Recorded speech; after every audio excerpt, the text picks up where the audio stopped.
Film शुरू होती है और जल और वायु के सुपर देव को दिखाया जाता है जो कि अपनी मर्जी से रूप बदल सकता और उसका नाम मावी है। पर आज मावी ने दिविती का दिल चुरा लिया है। दिविती से ही चारों तरफ हरियाली पर अब वो खंडहर बन जाती है, पर मावी भी बचकर नहीं निकल पाता। उसे पृथ्वी और धरती के राक्षस का सामना करना पड़ता है और राक्षस उस पर ऐसा वार करता है कि वो गायब हो जाता है और उसका अस्त्र और दिविती का दिल समुद्र में खो जाते हैं। और यह कहानी प्यारी दादी इन प्यारे बच्चों को सुना रही है, जिससे डरकर बच्चों की हालत खराब हो जाती है, सिर्फ मोना को छोड़कर, क्योंकि हमारी प्यारी मोना बहादुर है। नन्ही मोना समुद्र के किनारे पर आ जाती है जहां वो एक छोटू से कछुए को पानी तक पहुंचने में मदद करती है और मोना का साफ दिल देखकर समुद्र उसे अपने अंदर आने का रास्ता देता है और उसके साथ खूब मस्ती करता है और समुद्र मोना को दिविती का दिल भी देता है। पर हमारी मोना अभी एक छोटी बच्ची है, उसे इसके बारे में कुछ भी पता नहीं है। और तभी वहां मोना के डैड आ जाते हैं। वो मोना से कहते हैं कि वहां खतरा है, पर मोना का दिल तो अभी भी समुद्र में जाने को ही करता है। पर उसके डैड और मॉम उसे गांव में वापस ले आते हैं जहां वो सब खुशी खुशी रहते हैं। और अब मोना थोड़ी बड़ी हो गई है, उसे आज भी समुद्र में जाना है, पर उसके डैड उसे ऐसा करने से रोक देते हैं। उसके डैड उस गांव के सरदार है और अब वो मोना को भी सरदार बना देते हैं। मोना अब बड़ी हो गई है, वो भी अपने सरदार होने का पूरा फर्ज निभा रही है और मोना सभी की मदद करती है। पर तभी मोना के पास कुछ गांव की औरतें आती है और उसे नारियल की फसल दिखाती है जिसमें सारे नारियल अंदर से खराब होते हैं। मोना उनसे कहती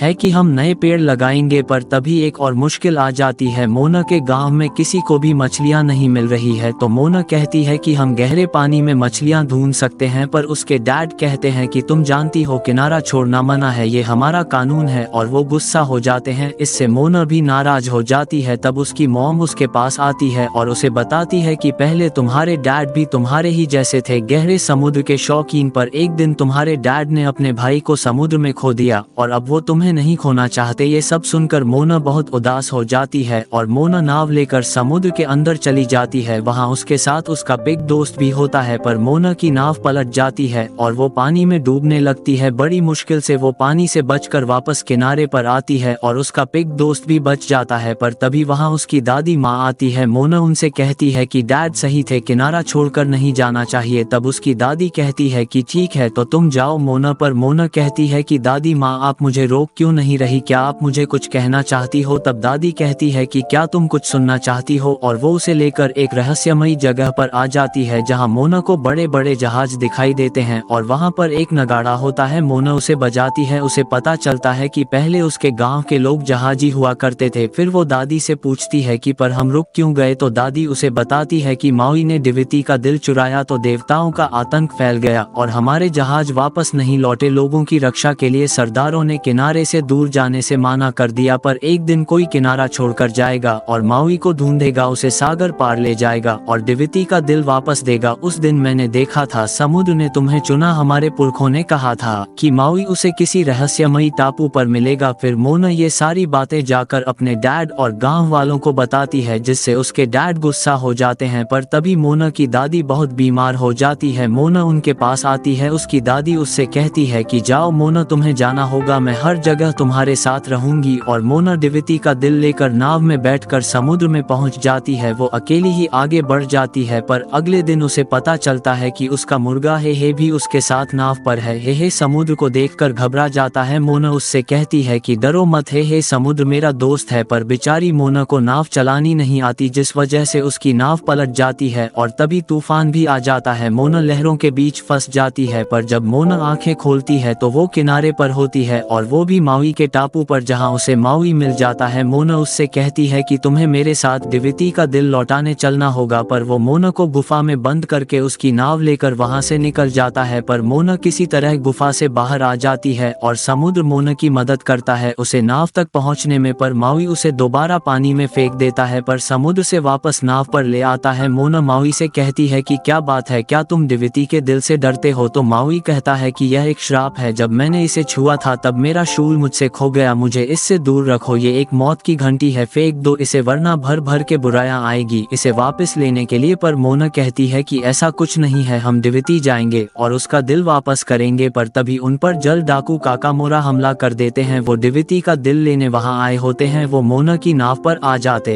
हैं और हे और दिविती के दिल को ले जाते हैं। मोना उनके पीछे जाती है और हे और दिविती दिविती के दिल को बचा लेती है और वो और मावी उनसे बचकर निकल जाते हैं। पर मावी मोना से कहता है कि मैं दिविती का दिल लौटाने नहीं जाऊंगा, वहाँ पर लावा राक्षस है और मुझे खुदकुशी करने का कोई शौक नहीं है, मुझे मेरा दिव्याशूल लेना है। तब मोना कहती है कि दिविती का दिल लौटा कर तुम हीरो बन जाओगे, अभी तो तुम सिर्फ एक चोर हो, जिससे मावी के दिल में भी हीरो बनने की चाह उठा आती है। फिर मावी कहता है कि इसके लिए मुझे मेरा शूल चाहिए, उसी से ही मुझे शक्ति मिलती है। अब मोना भी उसकी बात मान जाती है और वो दोनों उसका दिव्याशूल लेने के लिए निकाल पड़ते हैं और टमाटा के अड्डे पर पहुंच जाते हैं। मावी कहता है कि ये एक नंबर का कबाड़ी है, इसके पास समुद्र की सारी चीज मिलती है। और फिर वो पहाड़ी के ऊपर आ जाते हैं जहां मावी एक बड़े से दरवाजे को खोल देता है और उसके अंदर कूद जाता है। मोना भी उसमें कूद जाती है और वो दोनों समुद्र की गहराइयों में पहुंच जाते हैं जहां उन्हें मावी का दिव्याशूल दिख जाता है। पर उसे लेने के लिए उन्हें टमाटा का सामना करना पड़ता है जो कि चमकीली चीजों से बहुत प्यार करती है। मोना उसका ध्यान भड़काने की कोशिश करती है और मावी अपना और शूल चुरा लेता है, पर पता नहीं क्यों अपने शक्तिशाली रूप में नहीं आ पाता, जिससे सब गड़बड़ हो जाती है, जिस वजह टमाटा उसकी बैंड बजा देती है। टमाटा मावी की हालात खराब कर देती है। मोना मावी को बचाने के लिए टमाटा को दिविती का दिल देती है, पर वो नकली दिल होता है। जब तक ये बात उसे पता चलती है, मावी और मोना वहाँ से निकल जाते हैं। बाहर आकर मावी मोना से कहता है कि तुम जैसी छोटी बच्ची ने मेरी मदद की और मैं उसे केकड़े को भी नहीं हरा पाया, तो मैं उस लावा राक्षस से कैसे लड़ पाऊंगा। भूल जाओ, हम कभी भी दिविती के पास नहीं पहुंच पाएंगे, यह मिशन बेकार है। फिर वो समुद्र में आगे बढ़ जाते हैं जहां मोना मावी को कोशिश करने को कहती है, पर मावी बहुत उदास होता है। मोना मावी से उसके टैटूज के बारे में पूछती है, पर मावी उस पर गुस्सा हो जाता है और उसे पानी में फेंक देता है। जिसके बाद मोना उससे कहती है कि मुझे नहीं पता कि समुद्र ने मुझे क्यों चुना, पर मेरा टापू, मेरा घर खत्म हो रहा है, इसलिए मैं यहाँ हूँ और मैं तुम्हारी मदद करना चाहती हूँ। ये सब सुनकर मावी कहता है कि मैं पैदाइशी सुपर देव नहीं हूँ, मेरे मॉम डैड ने मुझे समुद्र में फेंक दिया और किसी तरह मैं देवताओं को मिल गया, उन्होंने मुझे दिव्याशूल दिया और मुझे बनाया मावी। फिर मैं इंसानों के बीच पहुँच गया, मैंने उन्हें टापू दिए, अग्नि दी, नारियल के पेड़ दिए, जो मांगा वो दिया। फिर मोना कहती है कि अच्छा, तो तुमने इंसानों के लिए वो दिल चुराया ताकि वो तुम्हें प्यार करें, भले ही तुम्हें देवताओं ने बचाया होगा पर तुम्हें मावी बनाने वाले वो नहीं, तुम खुद हो। ये सुनकर मावी खुश हो जाता है और वो शक्तिशाली बाज के रूप में आ जाता है। अब उसकी सारी शक्तियां उसे मिल जाती है, जिससे वो दोनों बहुत खुश हो जाते हैं और अब मावी मोना को नाव चलाना भी सिखाता है और फिर वो दिविती के लिए निकाल पड़ते हैं और आखिरकार वो दिविती पहुंच जाते हैं और मावी दिविती का दिल लेकर आगे बढ़ता है, पर लावा राक्षस उस पर हमला कर देता है। मावी नाव पर वापस लौट जाता है, पर लावा राक्षस उनकी नाव पर भी हमला कर देता है, जिससे बचने के चक्कर में मावी का शूल टूट जाता है, जिससे मावी बहुत उदास हो जाता है। मोना उससे कहती है कि वो लावा राक्षस है, वो पानी में नहीं उतर सकता, हम घूम के जा सकते हैं, पर मावी कहता है कि मैं नहीं आऊंगा, मेरा शूल टूट गया है, बस एक और वार और यह बिखर जाएगा, अपने शूल के बिना मैं कुछ नहीं हूँ। वो मोना को दिविती का दिल दे देता है और वो वहाँ से चला जाता है। मोना बहुत उदास हो जाती है, वो समुद्र से कहती है कि मैं इस काम के लिए सही नहीं हूँ, आपको किसी और को चुनना होगा। वो दिविती का दिल समुद्र को दे देती है, पर तभी उसकी दादी माँ की आत्मा वहाँ आ जाती है। मोना उनसे कहती है कि मैंने कोशिश की दादी माँ, पर मैं फेल हो गई। दादी कहती है कि कोई बात नहीं, तुम घर वापस चली जाओ, पर मोना पानी में कूद जाती है और दिविती के दिल को वापस ले आती है। वो कहती है कि ये मेरी जिम्मेदारी है, इसे मैं पूरा करूंगी और वो फिर से दिविती पहुंच जाती है जहां उसका सामना लावा राक्षस से होता है। लावा राक्षस उस पर हमला कर देता है, पर मोना किसी तरह उससे बचकर आगे निकल जाती है, पर उसकी नाव पलट जाती है। अब लावा राक्षस फिर से उस पर हमला करने लगता है, पर तभी मावी भी वहां आकर उसे बचा लेता है और वो लावा राक्षस से लड़ने निकल पड़ता है। वही मोना दिविती के पास पहुंच जाती है, पर लावा राक्षस उस पर हमला करने लगता है। मावी मोना को बचाने के लिए लावा राक्षस पर अपने शूल से वार करता है, जिस वजह से उसका शूल टूट जाता है। वही मोना को पता चलता है कि लावा राक्षस ही दिविती है। मोना उसे उसका दिल दिखाती है और उसकी तरफ आगे बढ़ती है। दिविती भी उसके पास आ जाती है और मोना उसका दिल उसे वापस कर देती है, जिससे दिविती एक बार फिर से हरी भरी हो जाती है, चारों तरफ हरियाली हो जाती है। मावी दिविती से माफी मांगता है और दिविती उसका शूल उसे लौटा देती है। दिविती मोना को थैंक यू कहती है और उसे उसकी नाव दे देती है और प्रकृति में समा जाती है। मोना और मावी भी पक्के दोस्त बन जाते हैं। अब मोना अपने घर वापस लौट जाती है, सब उससे मिलकर बहुत खुश होते हैं और वो सब एक बार फिर से जहाजी बन जाते हैं और इसी के साथ ही यह मूवी एंड हो जाती है। तो दोस्तों, आप लोगों को यह मूवी कैसी लगी जरूर बताना कमेंट सेक्शन में। वीडियो को ज्यादा से ज्यादा लाइक करना और चैनल को सब्सक्राइब करके बेल आइकन आइकन को ऑल पर सेट जरूर कर लेना। Thank you.